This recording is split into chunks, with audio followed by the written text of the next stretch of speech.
Magandang buhay! Today's episode, isang simpleng ulam pero sigurado ako, mapaparami ka ng kanin. Magluluto tayo ng pork giniling with pechay at sinamahan natin ng itlog ng pugo. Magpainit lang ng konting mantika sa ating kawali ng paglulutuan tapos igisa muna natin yung ating bawang. Yung bawang natin ay tinadtad lang natin ng pino. Sangkutsa natin mga 20 to 30 seconds. Tapos, sunod na natin yung ating sibuyas at yung sibuyas natin ay hiniwa lang natin yan ng maliliit na dice. Sangkutsa lang natin hanggang maging brown yung ating bawang at saka maging translucent or naaamoy nyo na yung bango ng ating sibuyas. Siguro mga 1 minuto. Tapos pag okay na, lagay na natin yung ating kamatis at hiniwa lang natin yan sa katamtamang laki. Nang sa ganon ay mas madaling lutuin. Gisa lang natin yung ating kamatis hanggang maging pasty or maging mushy yung appearance. Siguro mga 2 minuto. At moderate flame lang yung gagamitin natin. Tapos pag okay na, lagay na natin yung ating pork giniling. At gumamit ako rito ng mga 400 grams. And by the way, para sa kompleto at tamang timbang ng ating recipe, sinulat ko po sa description box. Igisa lang natin yung ating pork giniling, siguro mga 10 minutes, moderate flame lang hanggang maging brown yung appearance nito. At huwag niyong kalimutan na haluin from time to time para pantay yung pagkakaluto natin. Ngayon pag okay na yung ating pork giniling, lagyan na natin to ng mga seasoning, lagyan natin to ng crushed black pepper. Ngayon kung wala naman kayong pamintang durog, pwede kayo gumamit ng black pepper powder. Lagyan natin to ng patis. Lagyan natin to ng toyo. Tapos haluin muna natin saglit.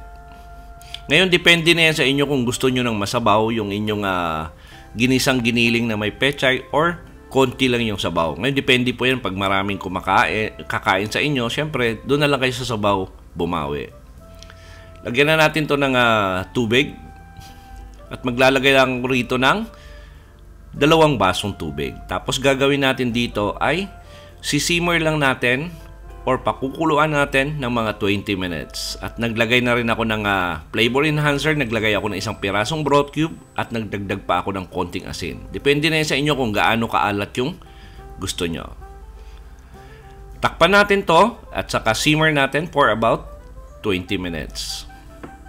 After 20 minutes, lagay na natin yung ating pechay. Hiniwa lang natin yung katamtamang laki. At medyo madaya kasi yung pechay pag niluto mo. Akala mo masikip sa kaldero mo or kawali mo. Pero pag naluto yan, kukunti siya. Haluin lang natin saglit. At syempre, pechay lang to. Leafy vegetable lang to. Isisimmer lang natin yung ating pechay for about 4 minutes. Takpan natin for 4 minutes.